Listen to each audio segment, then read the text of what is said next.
World's deadliest infectious disease tuberculosis. ప్రపంచంలో మన భారతదేశ వాటా 28%. మరి దీనిని కలిగించేటటువంటిది ఒక బ్యాక్టీరియా, మైకోబాక్టీరియం ట్యూబర్క్యులోసిస్. మరి ఈ బ్యాక్టీరియంని డాక్టర్ రాబర్ట్ కోర్చ్ అన్నటువంటి వ్యక్తి 1882వ సంవత్సరం మార్చి 24వ తేదీన కనుక్కున్నారు. అందుకే మనము మార్చి 24వ తేదీని ప్రపంచవ్యాప్తంగా కూడా మనం చూస్తే ట్యూబర్క్యులోసిస్ డేగా జరుపుకుంటాం. సో ఈ టీబీ గురించి అవగాహనను కల్పించాలన్నటువంటిది ముఖ్య ఉద్దేశం.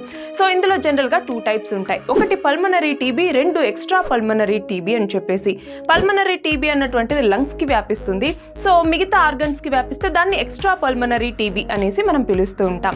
అయితే ఈ టీబీకి సంబంధించి ప్రపంచంలో మనం చూస్తే 2030వ సంవత్సరం నాటికల్లా యునైటెడ్ నేషన్స్ అన్నటువంటిది సస్టైనబుల్ డెవలప్మెంట్ కింద గోల్ పెట్టింది. ఏమని 2030 కల్లా ఈ టీబీని అంతమొందించాలి అని చెప్పేసి. కానీ మన భారతదేశం లేదు మేము 2025 కల్లానే దీన్ని అంతమొందిస్తామన్నట్టుగా చెప్పింది. కానీ ఇంకా మన భారతదేశంలో కేసులు అన్నటువంటిది చాలా నమోదవుతూనే ఉన్నాయి.